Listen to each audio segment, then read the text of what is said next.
Hello and welcome to Reddit Feminist Say the Darnedest Things, where we find the most frustrating, rage-inducing, and funny posts feminists make on Reddit. So let's just get this shit started. Okay, for context on this one, I'm gonna start from the middle. I'm gonna leave the post up so you can read it. It's a bit long. But to give you the short version, basically, this guy really likes Jordan Peterson, and his girlfriend does not. And the guy's looking for advice because he's just a dude who doesn't know how to handle disagreement yet. Fair enough, I don't know, he could be a young man still. Here's how it's posted by this feminist. Situation where girlfriend disliked boyfriend's fondness for Jordan Peterson. One of the top comments advocates red pill ideas, kinda improving her concern.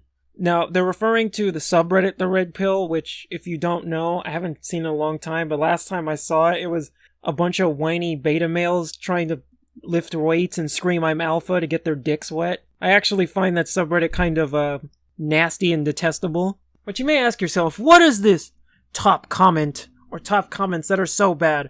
Well, here's the most upvoted one. It's not a problem to be tackled. That mindset is the only thing that's going to destroy your relationship. You see the world the same way? Great, work with that. Don't try to push the ideology of one man onto anyone else or try to change her mind. Just not her cup of tea. If you do, you will back her into a corner and she will leave you. Just enjoy Jordan Peterson and leave it at that. She already said it was fine. Best you'll get.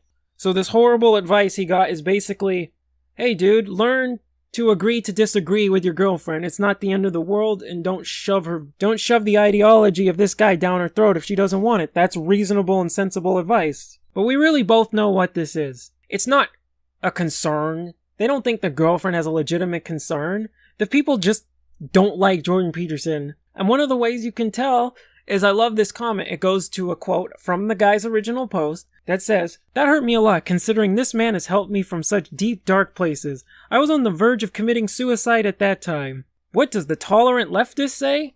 If you believe Jordan Peterson somehow talked you out of suicide, you either weren't suicidal in the first place or still are. You should go see a psychologist.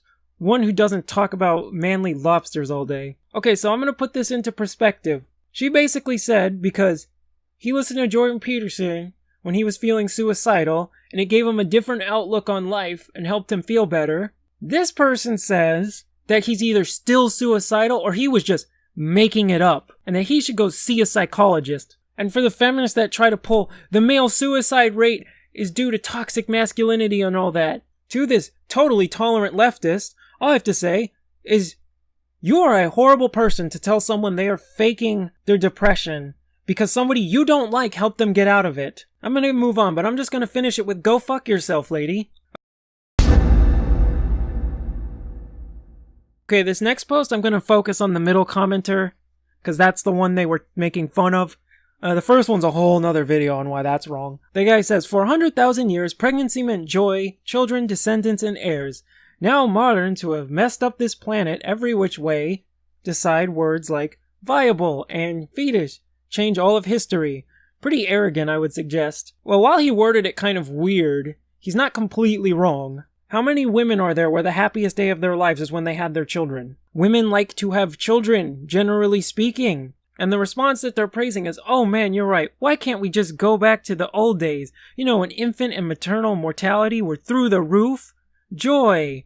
That's not what he's saying, but okay. You deflected that women like to have children when, oh no, back then, 1 in 10 children used to die from birth complications because we didn't have modern medicine. That's a giant stretch. And guess what? People still had children. And then said antibiotics didn't exist. Double joy.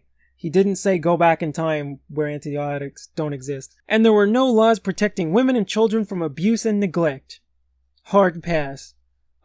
If we want to go back in time, there were also laws that didn't protect certain types of men. If you belonged to the wrong group, or the wrong class, you were rich, you were poor, there were laws either protecting you or you weren't. Stop this misconception of history that men were always in charge throughout history and they always kept women and children down. And men had it great all throughout history. Reality check. If you want to go through all of history, almost everybody oppressed everybody at one point at one time in history. Stop playing this men were always on top Oh, and we have this insightful counter-argument where they do the cringy clap thing. I'm not going to read it like that, but if you've never had a uterus, your opinion doesn't count.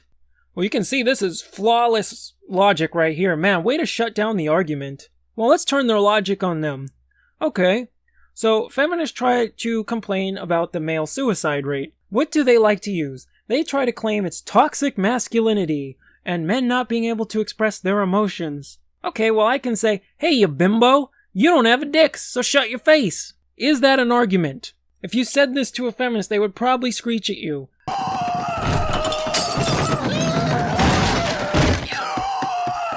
Not to mention, you transphobic bigot, not all women have uteruses. Should really work on your transphobia there, this broad. Okay, for now, time constraints, I'm just gonna respond to this one, but I'll leave it up so you're free to pause and read it. But essentially what she's saying is that abortion should be legal because if not, people are going to find ways to get it anyway and kill their babies in other ways. Okay, well, let's follow that train of logic. Let's legalize rape. Because if it's illegal, people are just going to rape anyway. So let's just legalize it. People are going to beat people up, even though it's illegal. Let's just legalize it. Stop making excuses for killing children. And I also always love when the left is arguing against infanticide and saying how if there's no abortions, people are going to kill their children even after they're out of the womb, while the left simultaneously wants to do that. I'm not saying this particular person is pro-late-term abortion. I'm just saying I find it funny when they try to pull it when it's convenient for them. The title of this post is Regressive Anti-Feminist Idiots Are Good at Circular Reasoning. And you know when a feminist is calling someone else regressive, you know this gonna be good. So the post says, Feminist, hey, we'd like for women to be treated as equals. Society, oh sure, you want equality, but then you expect men to open doors and pay for meals, is that it? That's not equality, that's special treatment. Feminist, no, not really. You don't have to open the door and pay for our meals. We can do that ourselves. Society, gaffs, what do you mean you don't want us to open doors for you? Why do you hate nice people? No wonder chivalry is dead. You'd yell at a man just for being polite and opening the door for women. Said nobody ever. Feminists, no, we're just saying you don't have to do it because we're women. And while we're at it, society, and while we're at it, how come you don't protect male victims of abuse and rape, huh? Man's got a point there. Feminists, actually, we think it's really terrible that men are forced to stay quiet about their abuse because they're worried about not being taken seriously. It's this alpha male myth that causes it. Men are abused and raped, but they're not helped because they're not supposed to be tough and able to handle it. That goes for men being able to express their emotions. So, okay, even when men are victims, it's men's fault. Don't you see? When men are getting higher sentences in the courts for the same violent crimes as women, I remember seeing all the feminists out there But I remember all those feminists that were trying to build all those men's shelters for abuse. Okay. I saw all those feminists defending the male victims of no. Society. Oh, so you just want men to be a bunch of pansies then, huh? You hate men for wanting to be strong like nature intended them to be? You'll be sorry when you end up married to some weak, simpering fool who likes to talk about his feelings. Society, also, you can't have equal rights because women aren't aggressive enough to want higher pay and stuff. I'm assuming you mean Western society. No, nobody says this. Literally nobody says this. Feminists, how about you go fuck yourself and the horse you rode in on? Society, Jesus, calm down. No need to be aggressive. Whoa, just take it easy, man. Okay, so the reason I find this hilarious is because they couldn't actually find posts of people saying like this, so they took the teenager route of winning an imaginary argument with themselves. That just shows you how hard it is to find a society as a whole in the West that actually thinks this way. Also, I like how they portrayed the feminist of the victors of this argument/debate, when actually they're the losers. You guys started to defend yourself with weakly, might I add. So you say they're reasoning circularly. Why didn't you trap them? You didn't. You went for ad hominems and ran away.